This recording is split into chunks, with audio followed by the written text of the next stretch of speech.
La commune de Bocombe est composée de 93 villages répartis sur 7 arrondissements avec une population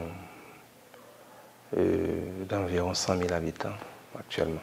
Souvent, c'est vrai, hein, nos pratiques, certaines pratiques traditionnelles encore, où on a des communautés qui font l'échange de femmes.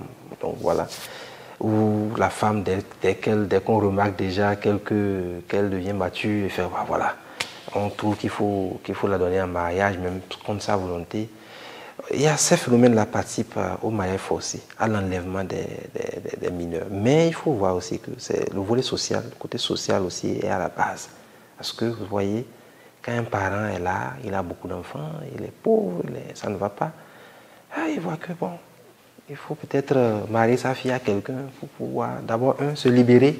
Et deuxièmement, bon, le mari va apporter son aide souvent. C'est souvent ça.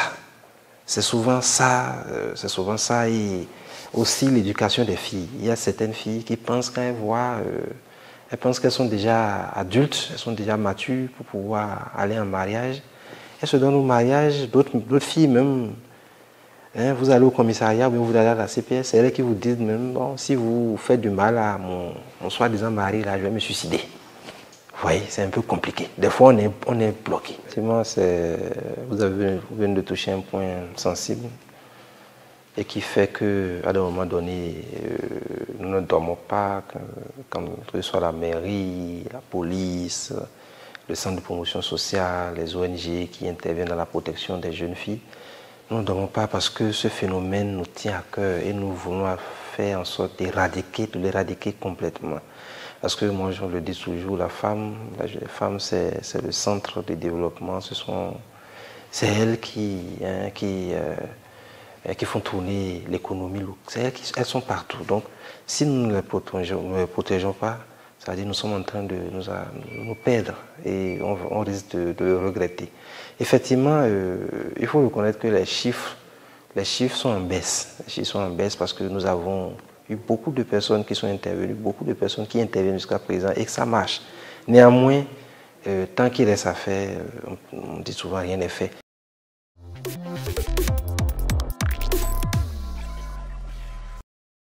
Déjà, nous avons des cas de concertation que nous animons régulièrement, qui réunissent tous les acteurs qui participent dans la lutte contre les violences basées sur les genres, dans toutes ses formes, sur l'enlèvement des mineurs, le mariage forcé. Donc il y a des cas de concertation qui sont animés régulièrement. Il y a aussi des décisions fortes, des arrêtés qui sont pris pour quand même, mettre ces filles-là en confiance. Mettre les parents qui sont décidés à lutter contre ce phénomène-là, les mettre en confiance et leur montrer que nous avons le même objectif. Également, nous comptons sur des chefs. Nous avons des rencontres avec des chefs coutumiers, des chefs religieux, vers qui nous allons des fois pour expliquer. Et nous demandons leur aide, de nous aider quand des fois nous rencontrons certaines difficultés dans certaines zones. Nous avons également nos chefs d'arrondissement, nos chefs villages, à qui nous demandons de dénoncer ou bien de remonter l'information très tôt afin que nous puissions agir. Et je peux vous dire que dès que nous avons certaines informations liées à l'enlèvement des jeunes filles, nous agissons. Et souvent, la fille est ramenée à ses parents, à moins que cette fille-là, comme je l'avais dit au départ, ne menace de se donner la mort. Le juge des mineurs, qui est à Nakitengou, est vraiment un acteur clé dans cette lutte parce que chaque fois que nous lui portons une information, il intervient de façon prompte. Et souvent, la fille est ramenée à ses parents. Et également, la CPS intervient. La police républicaine aussi joue un rôle considérable. Parce que vous savez, on dit toujours, les gens sont toujours peur de l'uniforme. Et à un moment donné, c'est nécessaire. Les ONG luttent efficacement comme ça. Donc, si bien que dès que l'information est remontée à un niveau donné, même toi, le politicien, tu dis à ta connaissance, tu ne peux plus rien faire pour lui. Parce que là où c'est allé, là, tu ne peux plus parler. Donc voilà ce que les structures font.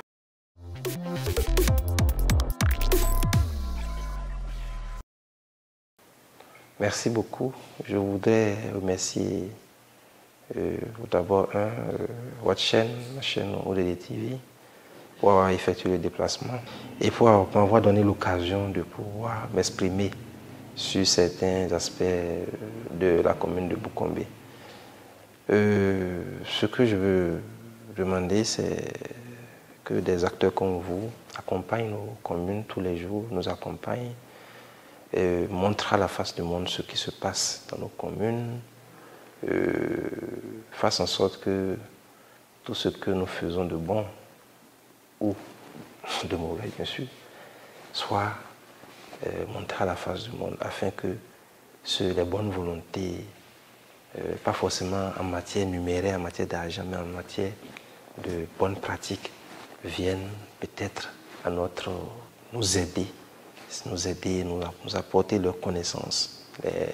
Les pays où le niveau de la décentralisation est très très élevé, qu'ils viennent des fois nous faire savoir comment ils ont procédé pour en arriver là, les bonnes pratiques, tout ça. Et demander également comment on appelle là, demander au gouvernement de vraiment soutenir des initiatives comme la vôtre.